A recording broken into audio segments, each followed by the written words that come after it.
organized crime is probably the most challenging, and it's a lot of the cross-border issues. We have not only our 56 offices of the FBI here, but we have almost 50 offices in foreign countries.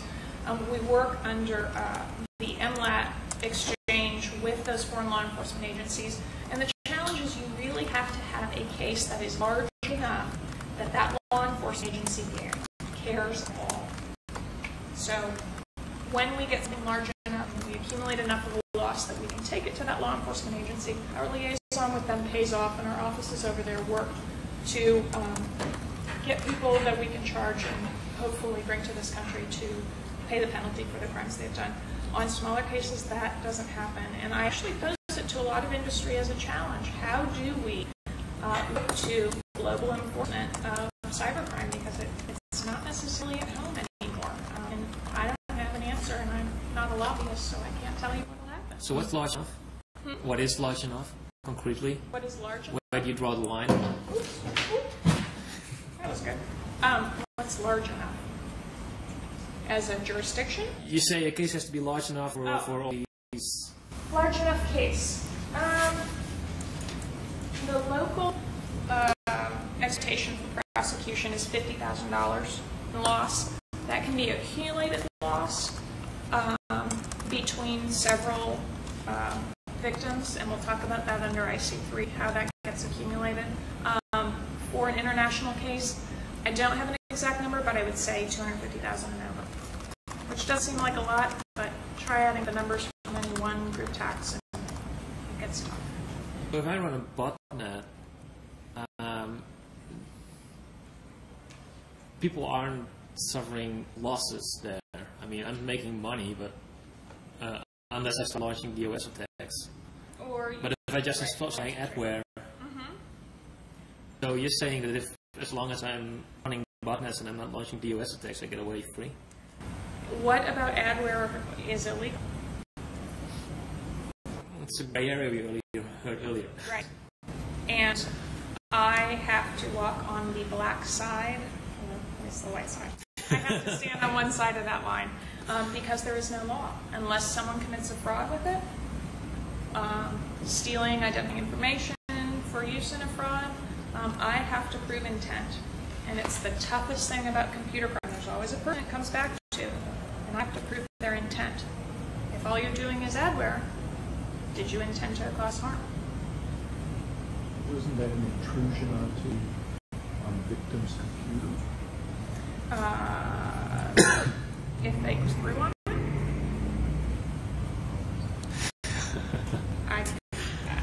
This comes up a lot. Our San Jose office deals with this a lot. If they click through on it, deceptive or not. And I suggest I had this conversation with my bank recently. My husband loves online banking. I can just cry. And so we had the conversation with the bank. So if someone steals our money by getting into your system with information about our account, when do we get our money back?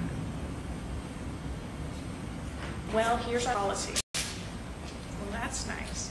Okay, so what if someone maliciously installs something on my system through an email that auto-executes? I didn't click through.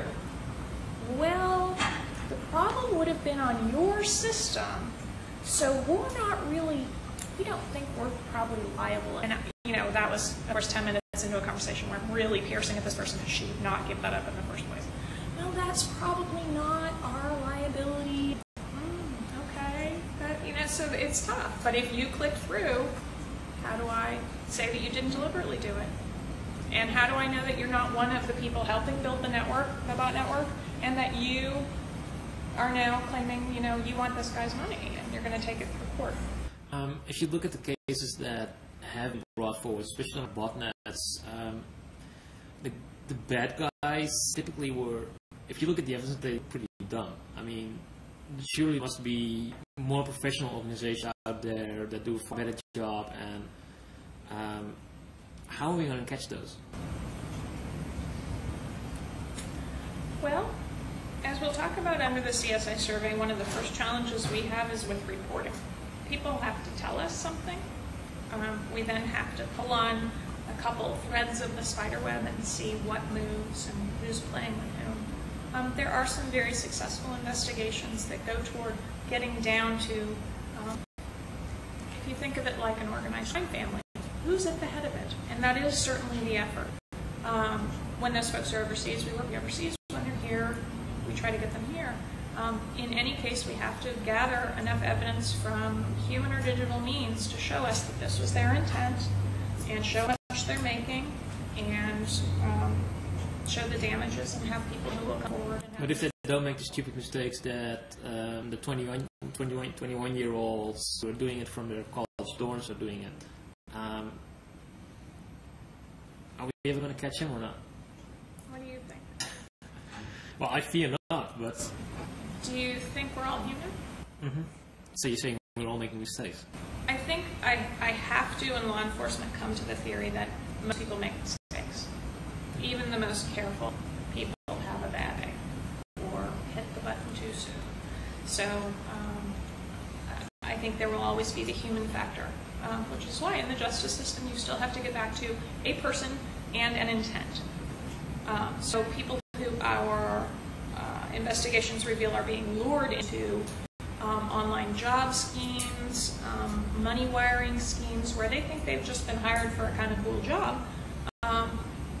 You still have to question them rigorously, but you're going to go to intent. Did they intend to do this, or is it someone luring them, defrauding them into doing it? So we spend a lot of time in that area. We often joke, it doesn't matter if it's a digital crime, it's still manual when it gets to us, because you have to talk to people. I can't take just digital evidence and do anything with it. I have to show a person up in court, and I have to show their reason for doing it and what they sought to gain or what harm they sought to cause. To quantify the cases that have been prosecuted, are they really on the bottom of the pyramid, or how far up have we gotten? I don't know of any being prosecuted right now, or that generally we actually can't talk about cases that haven't been fully adjudicated. Right, but the ones that have been... I can't talk about any that have been fully adjudicated that get to the top of the pyramid. I know there is ongoing investigation of several large investigations. How do you stay optimistic? You seem a pretty optimistic person. Oh, this is a good day. You know, I work with a lot of really amazing and talented people. Not only in my organization, I mean just some really bright folks. And some bulldogs. It takes a bulldog sometimes. So I think looking at how many people are trying to do the right thing, it's a little more of a tidal wave than it seems. There are a lot of people trying to do the right thing. So the folks trying to do the wrong thing, either they're going to make a mistake or they're going to run on the wrong side of someone who cares. So I just see so many people, and the security arena is, I personally feel, just growing. I think there's a lot of room to grow in a lot of directions. So it's, if you look at all the companies doing work to make things more secure, that's an awful lot of effort. And I think it's paying off in a lot of ways. Imagine if it weren't. Imagine, because I have to once in a while, imagine if there was true neutrality. If we didn't enforce anything on the internet. So I think we have some means to do it. I think we have a way to go. One of the challenges that I would note is how do you, whether it's international or not, it takes me a while to get a search warrant, and I have to have a lot of evidence to do it. So if there's a crime being accomplished at the pace that computer crime goes, how does a regular search warrant work? Do we need to adapt our sense of time frame in the justice system to adapt to computer crime? And that's something that we struggle with. My personal theory, computer crime is kind of like white-collar crime before Enron. It hasn't necessarily gone boom. White-collar crime used to be the bank schlub who was sifting some money up for some corporate guy who, you know, he was going to get rich anyway, just stole a little more. So it's getting mind share? Mm-hmm. It's getting mind share? I don't think it's had its day.